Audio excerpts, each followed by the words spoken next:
Ang ama ni Yaichi na si The Elder ay dumating at ipinaalala sa kanyang anak na ang mga ama ay dapat na protektahan ang kanilang mga pamilya. Umalis si Yaichi para hanapin ang sinumang nanakit sa kanyang anak. Isang assassin na nagngangalang Ladybug ay bumalik sa trabaho pagkatapos ng leave of absence. Itinuturing niyang ironic ang kanyang pangalan dahil hindi siya naniniwala na maswerte siya tulad ng karaniwang mga ladybug. Siya ang ipinalit sa isa pang assassin, si Carver, dahil ito ay may sakit. Kinausap ni Ladybug ang kanyang handler, si Maria Beetle, na nagtalaga sa kanya na sumakay sa bullet train na patungo sa Tokyo papuntang Kyoto. Ang kanyang gawain ay mabawi ang isang portfolio na naglalaman ng pera na may sticker ng tren sa hawakan. Habang naglalakad siya, nabangga si Ladybug ni Yaichi, na naging dahilan upang maihulog niya ang isang susi sa isang locker at ang kanyang tiket sa tren. Pumasok si Ladybug sa locker para maghanap ng baril doon, ngunit tumanggi siyang kunin ito sa kabila ng pagpupumilit ni Maria. Nakasakay sa tren ang kambal na kapatid na mamamatay tao, Tangerine at Lemon. Ipinadala sila ng isang crime boss na kilala bilang The White Death upang mabawi ang kanyang anak. Isinasabuhay ni Lemon ang karamihan sa kanyang pilosopiya batay sa Thomas the Tank Engine at iniuugnay niya ang ilang partikular na tao sa mga karakter mula sa palabas. Ipinaliwanag ni Tangerine kay Lemon kung paano si White Death ay isang Russian wanderer na natapos na magtrabaho bilang kanang kamay ng isang boss ng Yakuza na nagngangalang Minegishi, hanggang sa nabuo niya ang sarili niyang gang at ipinagkanulo si Minegishi at pinatay ito. Habang sinasamahan ang anak, pinagtatalunan ng magkapatid kung gaano karaming tao ang kanilang napatay sa kabuuan. Sumakay si Yaichi sa tren matapos mahanap ang lead kung sino ang tumulak kay Wataru. Siya ay tinukso ng isang assassin na tinatawag na The Prince na nagpapanggap bilang isang inosenteng mag-aaral upang itago ang kanyang tunay na pagkatao. Nang magising si Yaichi, sinabi ng Prince na itinulak niya si Wataru para akitin si Yaichi at sumakay sa tren dahil siya ang nagbigay sa Lemon at Tangerine ng briefcase. Gusto niya ng tulong ni Yaichi sa pagliligpit ng briefcase at ibigay ito kay White Death para patayin siya. Nag-rig din si Prince ng baril na pumuputok ng pabaligtad kapag kinalabit ang gatilyo. Upang mapilitan si Yaichi na makipagtulungan, sinabi sa kanya ni Prince na mayroon siyang hitman sa ospital na handang patayin si Wataru kung sakaling mayroong mangyayaring masama sa Prince. Nabawi ng Ladybug ang briefcase ngunit sinabihan ng konduktor na kailangan niyang bumaba sa unang hintuan dahil wala siyang dalang tiket. Bago siya lumabas, nakasalubong niya ang isa pang mamamatay tao na kilala bilang The Wolf. Isang flashback ang nagpapakita kay Wolf na nagtatrabaho sa cartel sa ilalim ng isang amo na tinatawag na El Saguaro at pagkatapos ay naghahanap ng mapapangasawa. Gayunpaman, lahat ng tao sa kasal ni Wolf ay na-poison kasama sina El Saguaro at asawa ni Wolf. Naniniwala siyang si Ladybug ang may pananagutan sa kanilang pagkamatay at tinangka niyang patayin siya. Nag-away ang dalawa bago tumalbog ang kutsilyo ni Wolf sa briefcase at bumulusok sa puso niya na ikinamatay niya. Tinatakpan ng Ladybug ang mga sugat ni Wolf at tinawag si Maria. Ipinaalam niya sa kanya na siya ay isang cocktail waiter sa kasal ni Wolf at ang tequila na inihain doon ay nilagyan ng lason mula sa isang boomslang snake na ninakaw mula sa isang zoo sa Tokyo at aktwal na nasa tren.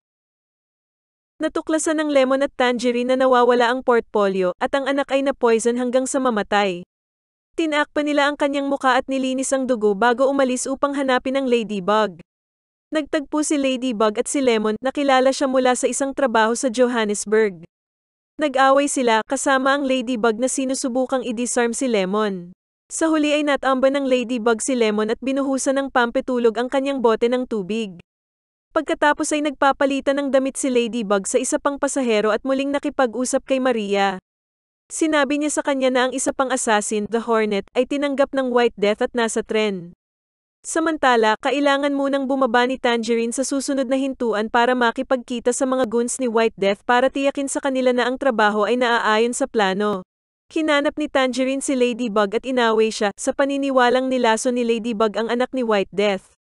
Binuksan ni Ladybug ang isang emergency na pinto at naging dahilan upang halos lumipad ang dalawa palabas ng tren bago sila bumalik sa loob.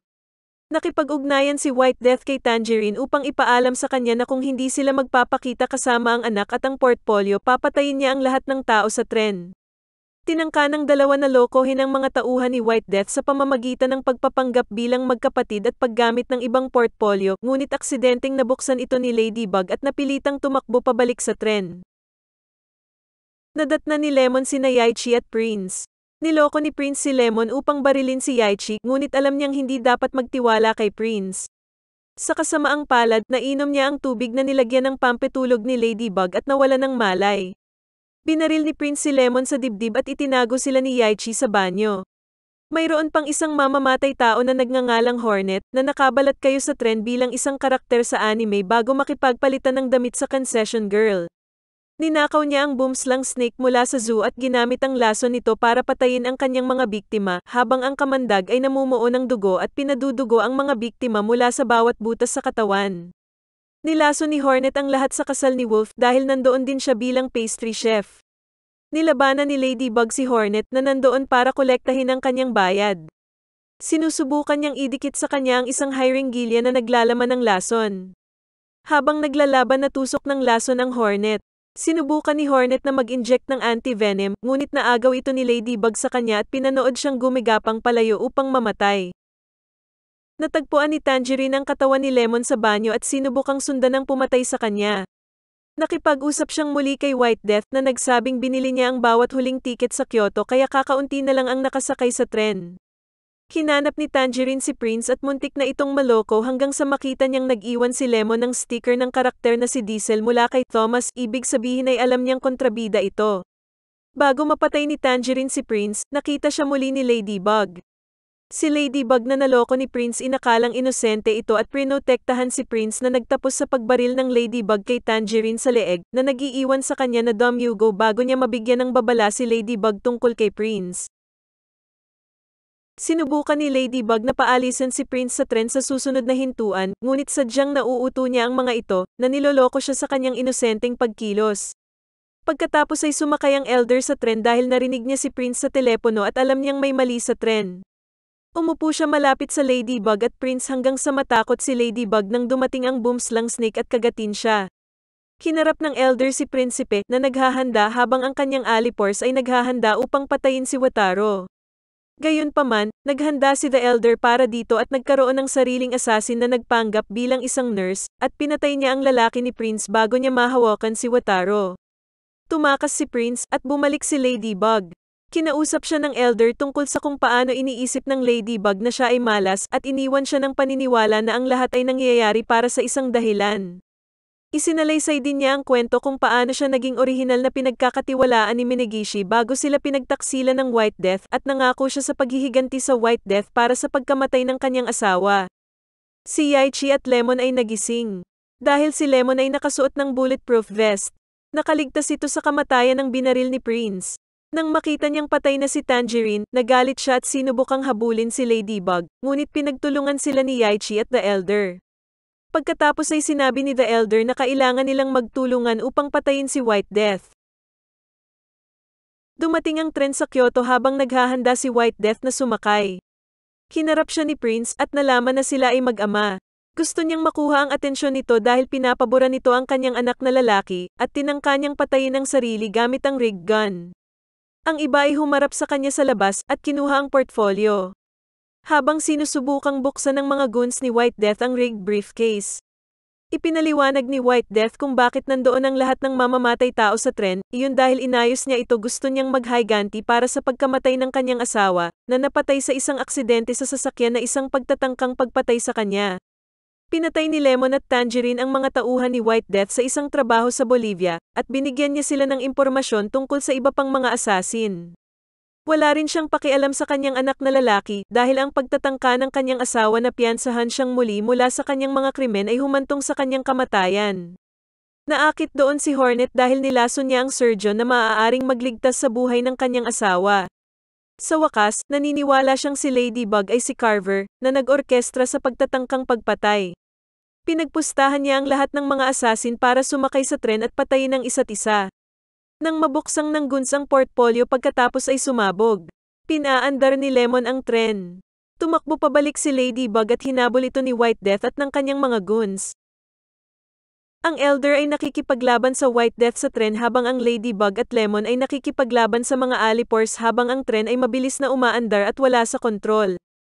Habang pinapatay nila ang mga alipors, sinubukan ni Ladybug na pindutin ang emergency brakes. Nauwi sa pagtapo ni Lemon ang kanyang sarili at ang huling alipors palabas ng tren habang dumadaan sila sa isang tulay. Bago mapatay ng White Death si The Elder, natama ng Ladybug ang preno. Nadiskaril at bumagsak ang tren sa isang bayan. Ang mga nakaligtas na lalaki ay lumabas sa tren at tinangka ni White Death na patayin si Ladybug, ngunit hinawakan niya ang rig gun at pumutok ito ng pabaligtad sanhi ng pagsabog ng kanyang ulo at namatay. Pagkatapos ay sinubukan ni Prince na tapusin ang Ladybug at ang mga Kimura, ngunit nataman siya at napatay ng isang dumadaang truck ng prutas na minamaneho ni Lemon na naghiganti sa pagkamatay ni Tangerine. Dumating si Maria ng personal upang iligtas ang Ladybug habang nakipaghiwalay siya sa mga Kimura. Niyakap niya ang isang positibong pananaw sa buhay at naniniwalang siya ay talagang maswerte hanggang sa bumagsak ang isang poste ng telepono sa kotse ni Maria, na napilitang maglakad.